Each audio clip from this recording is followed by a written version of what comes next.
Let's go to politics. We had the Eden Park announcement live this morning. We've got the Reserve Bank announcement Wednesday this week. We've got a lot happening in the world of politics. Thomas Coughlan is the Herald's political editor with us in Wellington this morning. Thomas, good morning. Morning, Ryan. I'm told that there's something happening at your house. There's power outages or something's going on. What's happening? Yeah, so I'm sorry about the sort of patchy quality of my stream.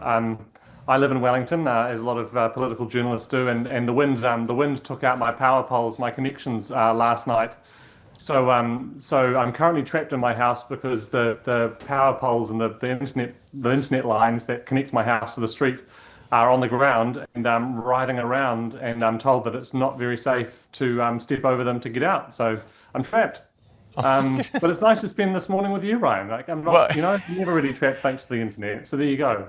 So are you coming to me via a writhing line on your driveway right now? That is. I don't know which of the lines is the one that's on the ground, but yes. So this shaky stream is coming to you from some line that is kind of riding on the stairs on its connection to you.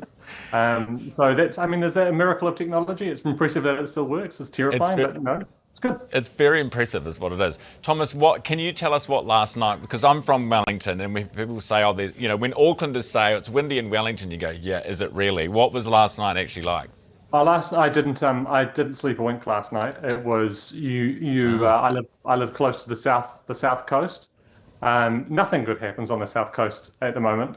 And you can see the windows sort of dancing in their window frames. It's quite incredible.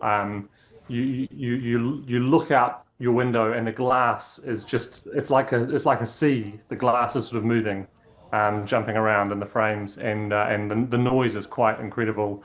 And then the air is like it's not just full of rain, but it's full of like twigs and leaves and stuff blowing around.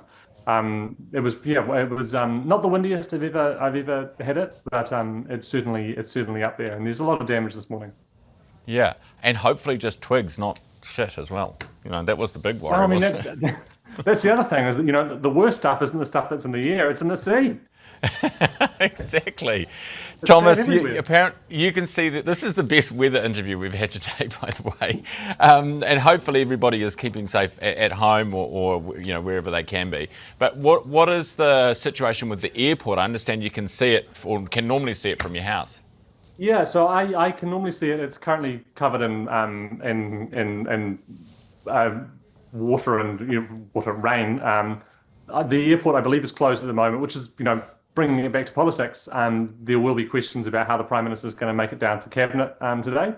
Obviously, started the day at Eden Park, lucky him. But I don't think he'll be making it to Wellington. So maybe he'll be zooming in, or get David Seymour, his Deputy Prime Minister, to chair it for him. So, but the airport is not. I can't see the airport, and I usually can. So that is not a good sign. I don't think there'll be many, if any, flights taking off or landing from there today.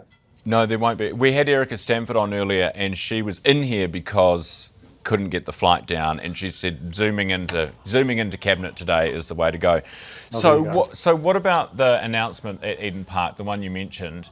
I mean, Luxon will be loving this because it's he said if we just do the resource consents and stuff, and then we can get the funding right, and we can get these big events in here, and he's got one. Yeah, and it's a whole, as part of the government's RMA reform, they've created this whole new sort of pathway whereby if there are some planning rules that are getting in the way of a sort of economic good, that the minister can have a look at it, investigate it, and after having investigated it, can intervene, which is what has happened here with this direction to the council to open up. So now you've got a maximum of 12 large concerts plus 20 smaller concerts a year. They've raised the time that the concerts or games can be held, which means you'll have a lot more kind of international events coming in. The state of origin one is a good example. I mean, they've had to have a special rule for just the state of origin coming here, but it means that an event which is staged in New Zealand, but primarily for Australian audiences, can be hosted. Beforehand, it wouldn't have been. So it is a massive thing for the Prime Minister because it's sort of symbolic of his culture of yes rather than culture of no kind of mantra. Making these tweaks to our planning laws to allow more things to happen to bring more money in. I mean, obviously, a few more concerts at Eden Park is hardly going to turn the Auckland or national economy around. But he is using it as a sort of symbolic, as a symbol of wider changes which this government is making to just allow more economic activity and kind of cut red tape to allow things like this. So it'll be interesting to see what else we get. Some of those big concerts, it's not just the consenting. It is just the fact that these big concerts don't tend to go to medium-sized cities like Auckland anymore. Exactly. Taylor Swift, for example, might not Yeah, come. we're not going to get Tay-Tay. Let's not get our hopes up. We Hey, live in Thomas, hope. good to see you. So you're just staying home today, working from home? Yeah. I've got a meeting this morning, and then I'm probably going to watch whoever's fronting the post cabinet press conference today. I'll probably watch that on Zoom. Yeah, very good. All right, we'll leave you to it, Thomas. Thank you. Enjoy your day at home. That's Thomas Coughlan, political editor for the Herald.